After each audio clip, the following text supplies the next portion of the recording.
नमस्कार दोस्तों, आप सभी का स्वागत है short hand house 2.0 YouTube channel पर। एसएससी स्टेनोग्राफर ग्रेड सी एवं डी से संबंधित डिक्टेशन प्राप्त करने के लिए आप हमारे चैनल को सब्सक्राइब करें तथा वीडियोज को लाइक एवं शेयर करें।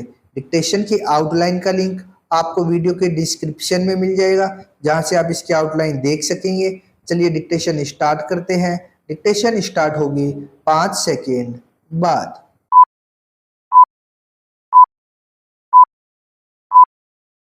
स्टार्ट। उपाध्यक्ष महोदय, सरकार द्वारा पेश की गई रिपोर्ट को देखने से ऐसा मालूम होता है कि इन कामों के लिए जिस धन का उपयोग होता है वह केंद्र सरकार द्वारा, राज्य सरकारों द्वारा और कुछ गैर सरकारी संस्थाओं द्वारा उपलब्ध कराया जाता है। रिपोर्ट के अनुसार जितना धन इन कार्यों पर खर्च करने के लिए दिया जाता है उतना धन पूरी तरह से खर्च नहीं हो पाता है। मैं यह नहीं कह सकता कि आवश्यकता से अधिक धन दिया जाता है या कार्यकर्ताओं को यह धन प्राप्त नहीं हो पाता। मेरा कहना तो यह है कि जितना धन दिया जाता है उसका पूरा उपयोग हो और संबंधित अधिकारियों को कहना पड़े कि इस कार्य के लिए जितने धन की आवश्यकता थी उतना धन नहीं मिल पाया और मजबूर होकर उस कार्य को बीच में ही रोकना पड़ा।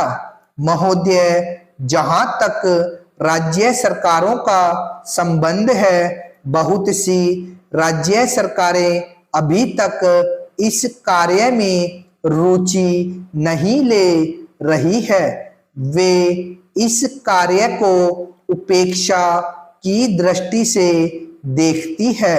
केंद्र सरकार के अधिकारियों ने इस बात की शिकायत की है कि बहुत सी राज्य सरकारों ने अनेक पत्र भेजने के बाद भी अभी तक अपनी रिपोर्ट नहीं भेजी है। मैं चाहता हूं कि सरकार इस ओर ध्यान दे।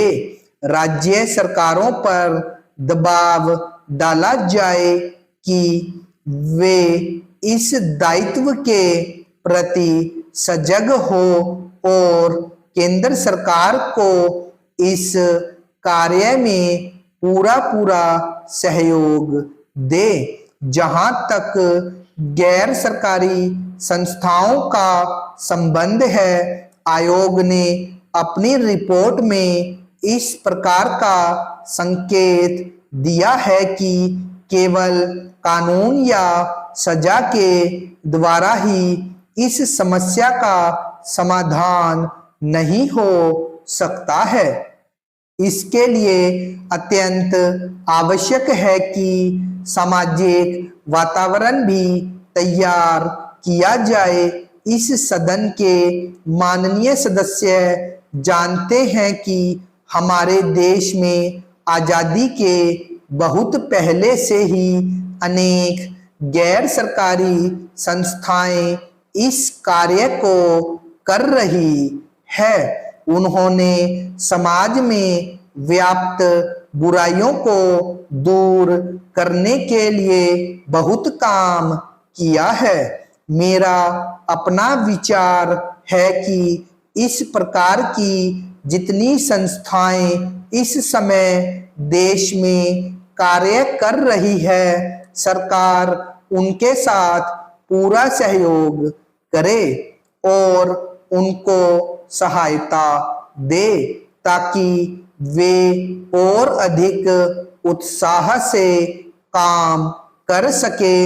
इन संस्थाओं के द्वारा सामाजिक स्तर पर हम जितना भी प्रचार कर सकें वह हमारे देश और हमारे समाज के लिए बहुत उपयोगी सिद्ध भी होगा। अध्यक्ष महोदय, इस सदन के सभी पक्षों के सदस्य एक मत से इस संशोधन विधेयक को स्वीकार करना चाहते हैं। यह एक बड़ा अच्छा अवसर आया है कि हम इस विधेयक पर इस सदन में चर्चा करके इसे पारित करवाने का प्रयत्न करें। इस देश में जितने भी राजनीतिक दल हैं, उन्होंने अपने चुनाव घोषणा पत्र तैयार किए हैं और घोषणा पत्रों में यह कहा है कि इस संशोधन को मंजूर किया जाएगा।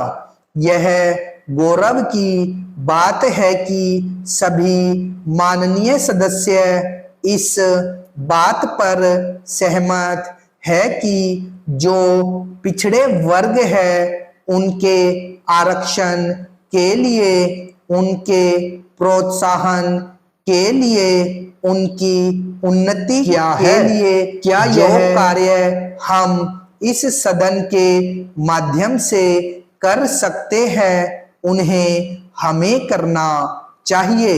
लेकिन मैं यह निवेदन करना चाहता हूं कि जहां हम इस बात को स्वीकार कर रहे हैं कि हम इस संशोधन विधेयक को मंजूर करें, वहीं दूसरी ओर हम देखते हैं कि पिछड़े वर्ग के संबंध में बनाए गए जो अन्य नियम अधिनियम है वे केवल कागज पर ही दिखाई देते हैं।